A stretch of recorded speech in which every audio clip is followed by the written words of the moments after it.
Dear students, welcome back in the class.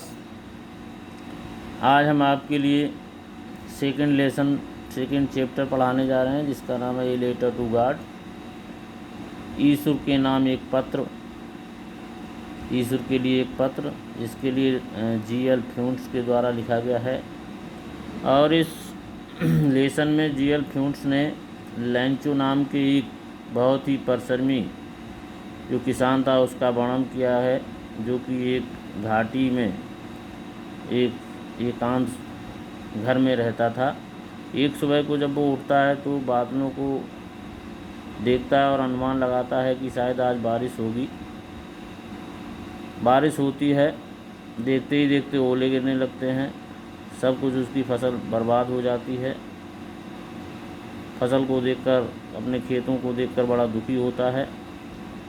अब उसका सहारा कुछ भी नहीं, कोई मदद करने वाला नहीं है, लेकिन ईश्वर में बहुत विश्वास रखता है। इसलिए वो ईश्वर के नाम एक पत्र लिखता है, जिसमें वो 100 पीसोज मांगता है, 100 पीसोज, जिससे कि वो अपनी फसल को फिर से बो सके और पूरे साल का खर्च चला सके।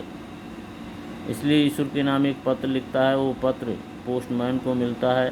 उसके बाद वो पोस्ट मास्टर के पास लेकर जाता है। पोस्ट मास्टर पहले तो उसे देखकर बड़ा हंसता है, लेकिन फिर वो आश्चर्यचकित हो जाता है कि वो व्यक्ति जिसके अंदर ईश्वर के प्रति इतनी श्रद्धा है, इतना विश्वास है, उसका मन टूट जाएगा यदि उसके इस पत्र का जवाब ना दिया जाए।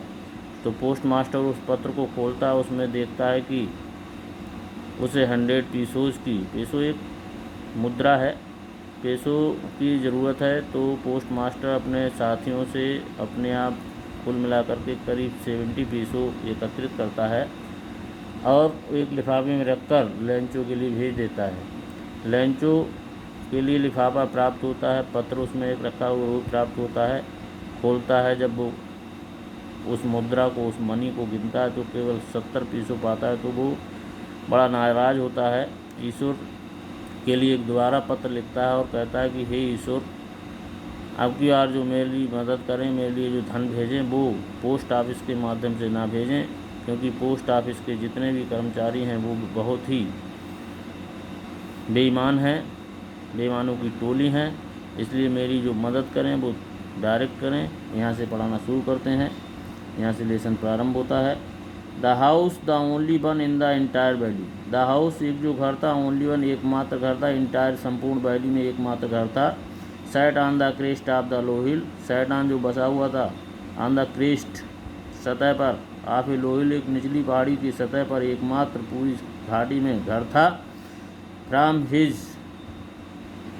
This height one could see the river and the field of rice corn dotted with the flower that always promised a good harvest.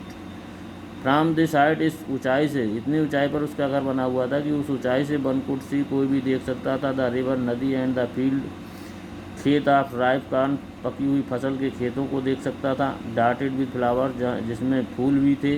That always promised a good harvest, और वो ये प्रॉमिस कर रहे थे कि एक बहुत अच्छी फसल है। उस पहाड़ी से खड़े होकर के लेंचो अपने खेतों को, नदियों को देख सकता था। फसल अच्छी थी।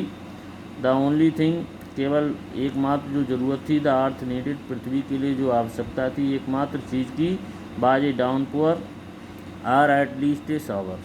बाज ए डाउनपोर जानते हो, मूसलाधार बारिश, आर अथवा एट लीस्ट ए शावर, या कम से कम हल्की बरसात की आवश्यकता थी।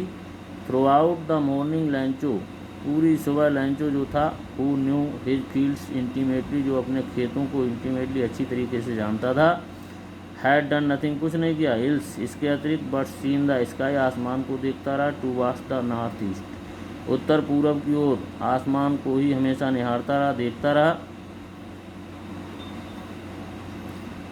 Now we are really going to get some water woman.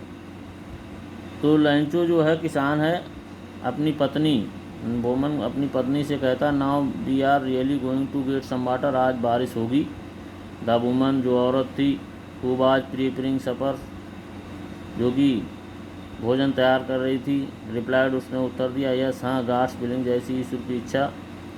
The older boys, जो उसके बड़े लड़के थे लेंचो के, were working in the fields, खेतों में काम कर रहे थे।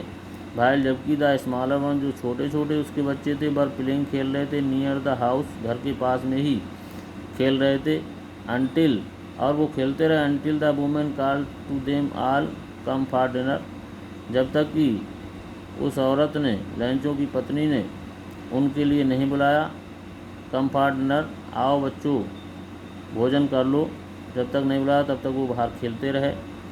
It was during the meal time और भोजन का समय ही था that just as Lencho had predicted होता भविष्यवाणी जैसा कि लैंचो ने भविष्यवाणी की थी बिग ड्रॉप्स बड़ी बड़ी बूंदें ऑफ रेन वर्षा की बिगैन टू फॉल गिरने लगी। जैसा कि भविष्यवाणी की थी लैंचो ने भविष्यवाणी के अनुसार बड़ी बड़ी वर्षा की बूंदें गिरने लगी। In the north east huge mountains of clouds north east उत्तर पूर्व की दिशा में ह्यूज विशाल माउंटेन्स पर्वत ऑफ क्लाउड्स पर्वतों बादलों के पर्वत से विशाल पर्वत निकलने लगे कुड बी सीन देखे जा सकते थे अप्रोचिंग आगे बढ़ते हुए the air was fresh and sweet हवा भी ताज़ी और मधुर चल रही थी। The man bent out for no other reason वो आदमी मैन का मतलब वो Lencho bent out for no other reason किसी दूसरे कारण से बाहर नहीं गया था than to have the pleasure बल्कि हैव द प्लेजर आनंद लेने के लिए आप फीलिंग भावना का द रेन बारिश का ऑन हिज बॉडी अपने शरीर पर बारिश का आनंद लेने के लिए बाहर निकला एंड व्हेन ही रिटर्न और जब वो वापस आया ही एक्सक्लेम्ड उसने कहा थैंक यू। आज इतना ही पढ़ाएंगे नेक्स्ट वीडियो में अगला पढ़ाया जाएगा।